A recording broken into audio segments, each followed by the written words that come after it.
234 millones de euros. Fijaos bien en esta cifra. Este es el coste de un fallo catastrófico que en teoría nunca, jamás, debería haber ocurrido. Un fallo que se escondía a plena vista, totalmente camuflado por una ilusión de perfección.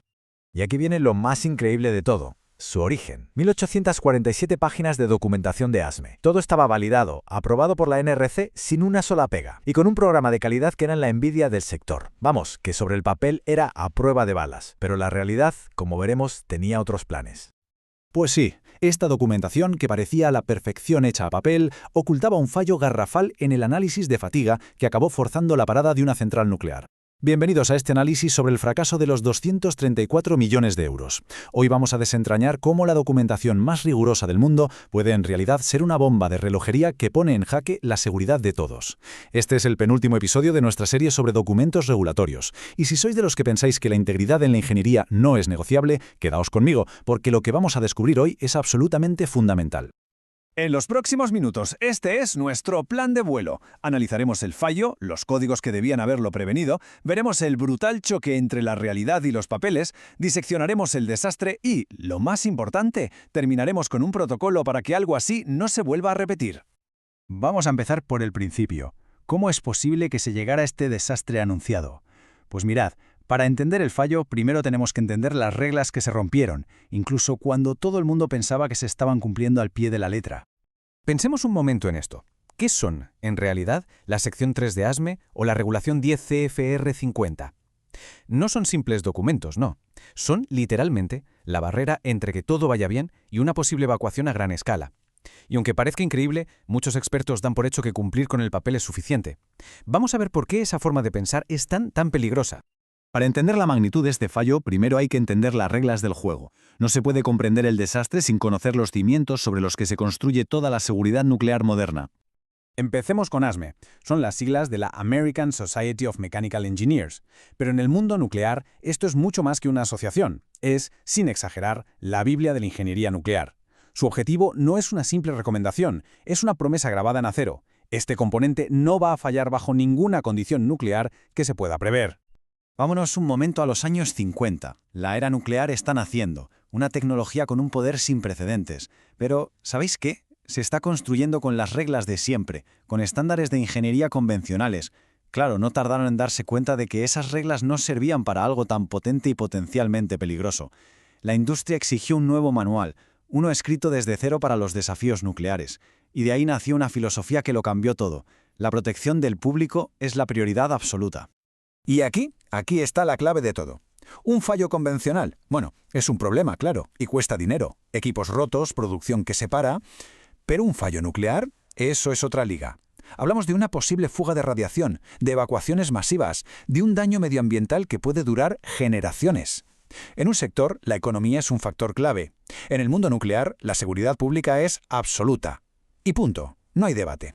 Dentro de ese universo de seguridad, la sección 3 de ASME es como el manual maestro para los componentes de la central, y lo organiza todo por niveles de riesgo. La subsección NB es para la clase 1, la vasija del reactor, las tuberías principales, lo que está en contacto directo con la radiación, criticidad máxima. Luego tenemos la NC, clase 2, para los sistemas de emergencia, nuestra segunda línea de defensa, y la ND, clase 3, para sistemas de apoyo. Cada clase tiene un nivel de exigencia brutal, acorde a su importancia.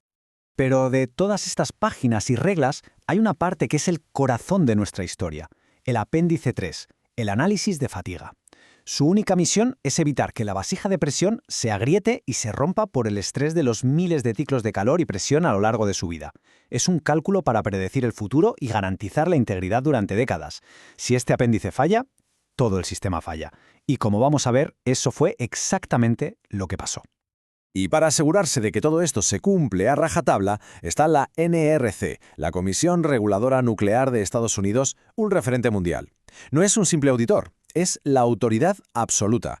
Su misión es fácil de decir, pero increíblemente compleja de ejecutar: proteger la salud pública, la seguridad y el medio ambiente. Son los guardianes del sistema. Para poder operar, la NRC te exige construir una auténtica fortaleza de seguridad sobre 4 pilares bajo la regulación 10 CFR 50. Un informe de seguridad que analiza todos los riesgos imaginables, unas especificaciones técnicas que son líneas rojas que no se pueden cruzar, un programa de calidad blindado conocido como Apéndice B y un plan de emergencia por si ocurre lo impensable. Sobre el papel, este sistema es invencible. Vale, con este marco regulatorio en mente, vamos a viajar ahora al epicentro del desastre. Una historia que durante 35 años parecía ser un ejemplo de libro de cómo se deben hacer las cosas. Nuestra protagonista, Euronuclear Power Generation S.A. El escenario, un reactor de agua a presión de 1.400 megavatios eléctricos. Y la pieza clave, las penetraciones en la tapa de la vasija de presión del reactor. El historial de esta central era, sencillamente, impecable. 35 años funcionando sin un solo susto. Y su documentación, como ya hemos visto, perfecta. ¿Qué podía salir mal? Y cuando digo perfecta, no exagero. Cada cálculo, firmado. Cada procedimiento, aprobado. Cada registro de vigilancia, al día. Era como una fortaleza inexpugnable de cumplimiento normativo. Llevaban 12 años de operación sin problemas desde la última gran parada, hasta que una inspección rutinaria destapó la cruda realidad. Y es justo aquí donde la fachada impecable empieza a agrietarse, literal y figuradamente, donde el mundo ideal del papeleo choca de frente y de forma violenta con el mundo real del metal, el calor y la presión. La pregunta clave es esta. ¿Cuál es ese asesino oculto que acecha en las vasijas de presión nucleares? Un enemigo silencioso que las inspecciones estándar, muy a menudo, no son capaces de detectar a tiempo. Su nombre es fatiga térmica. Es el daño acumulativo, invisible, que provocan miles y miles de ciclos de temperatura durante los arranques y las paradas de la central. Imaginad cada ciclo como un golpe de martillo, pequeño y silencioso, sobre el metal. Uno solo no hace nada. Pero después de 35 años, esos golpes se suman y debilitan la estructura desde dentro, sin que nadie lo vea. Nos plantamos en octubre de 2024. Parada de recarga. Se hace una prueba ultrasónica de rutina en la tapa del reactor. La expectativa, claro, era no encontrar nada raro. El hallazgo fue un shock total. Múltiples grietas circunferenciales. La gravedad, algunas de esas grietas atravesaban hasta el 60% del espesor del metal. Esto es estar al borde del precipicio. El resultado fue inevitable, parada inmediata y obligatoria de la planta. Y aquí está la prueba del delito. La investigación reveló una brecha abismal, un abismo, entre el diseño que estaba en el papel y la durísima realidad. Ciclos operativos. Se diseñó para 7.000, soportó 12.000, casi el doble. Cambios de temperatura. Se calcularon para 50 grados. En la práctica eran de 85.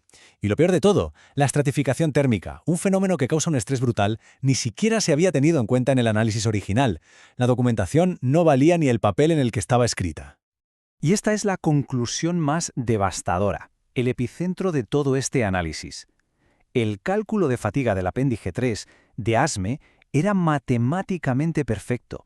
Las fórmulas eran correctas, los números cuadraban, pero todo ese cálculo se basaba en suposiciones que no tenían absolutamente nada que ver con cómo operaba la planta en el día a día.